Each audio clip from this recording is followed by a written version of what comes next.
नमस्कार दोस्तों, स्वागत है आपका अपने YouTube channel target with MS में।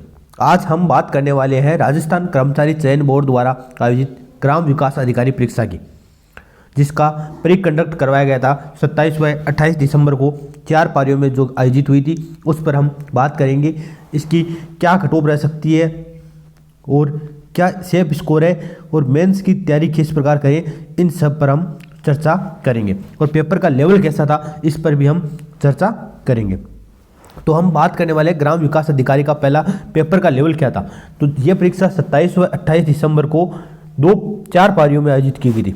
27 दिसंबर को 2 पारियां थी और 28 दिसंबर को 2 पारियां थी।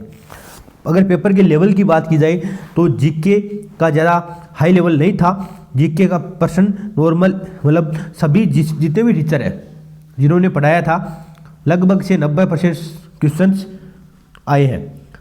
इसका मतलब अगर बात करें जीके की, तो जीके का लेवल था वो मीडियम था। अब बात करें मैथ की, तो कुछ पर्सन मैथ्स के ऐसे थे, मैथ्स और रीजनिंग में कुछ पर्सन ऐसे थे जो 12th लेवल, जिस प्रकार जैसे हाइपरबोलिक प्रमेय पूछ ली गई, अवकल समीकरण पूछ ली गई, एक द्विपद प्रमेय का प्रश्न पूछ लिया गया। इस प्रकार जो प्रश्न आए थे वो मैथ के जो 12th लेवल है या बीएससी लेवल तक भी प्रश्न पूछे गए थे। लगभग जो भी परमुटेशन एंड कॉम्बिनेशन का प्रश्न पूछ लिया, प्रायिकता पूछी गई, वो भी परमुटेशन की पूछी गई। मतलब जितना भी 12th लेवल का प्रश्न है वे पूछे गए, क्योंकि आज ग्राम विकास अधिकारी का जो प्री का पेपर हुआ था उसमें सिलेबस पहले से कोई डिसाइड नहीं था।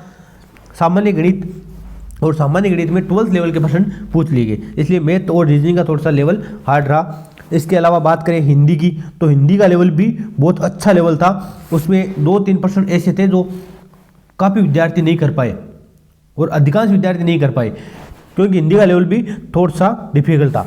इस पर बात करें तो ये चारों पेपर हुए वो सेम सा लेवल था। हर मैथ में हर पारी में थोड़ी सी डिफिकल्ट पूछी गई थी, क्योंकि आउट ऑफ सिलेबस भी थे, क्योंकि सिलेबस एक डिसाइड नहीं था पहले से। अब जबकि मेंस के एग्जाम में सिलेबस पहले से डिसाइड होगा, उसके आधार पर आपको तैयारी करनी।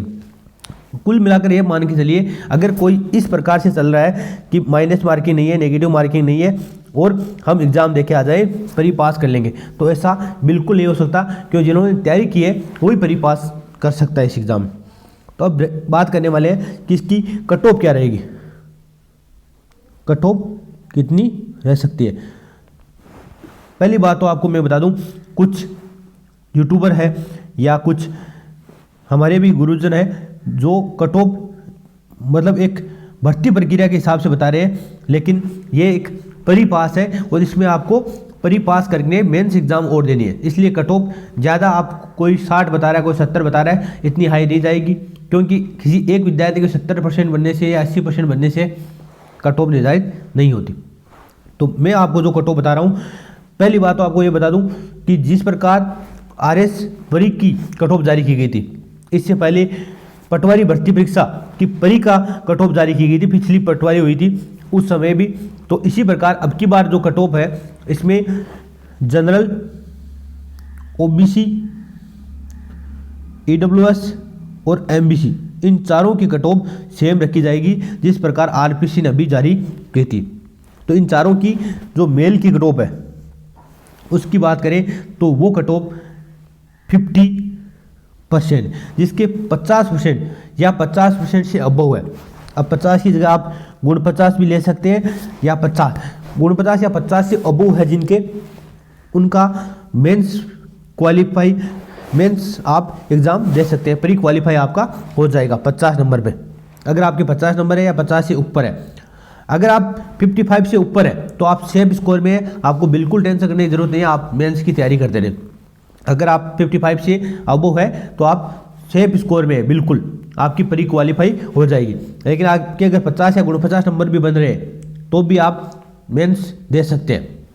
इसके अलावा बात करें, अगर फीमेल की बात करें, जनरल, ओबीसी, ईडब्ल्यूएस के जो फीमेल है उसकी बात करें तो उसके लिए 45 से 50 नंबर, अगर आपके फीमेल में 45 से 50 के बीच बन रहे हैं, 44, 45, 46, 47 के बीच बन रहे हैं, तो आप मेंस के लिए सेलेक्ट हो सकते हैं और आप मेंस दे सकते हैं। तो आप सिलेबस जब भी जारी होता है या पहले इसमें आपको कन्फर्म है जीके तो आना है, मैथ आनी है, तो आप इनकी तैयारी करते रहिए। और मैथमेटिक्स में भी वो टॉपिक पढ़ते रहिए जो कॉमन होते हैं 10th लेवल तक।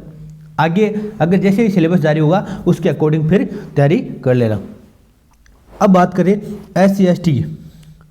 SC की अगर बात करें और ST की बात करें तो इनकी कट ऑफ 40 से 45 और इसकी भी है वो है 40 से 43 के आसपास जा सकती है। मतलब ये कट ऑफ रहने की संभावना है। जनरल की 50 नंबर वो इससे अबोव है, वो जनरल में क्वालिफाई है। पर लड़कियों में अगर 45 से अबोव है तो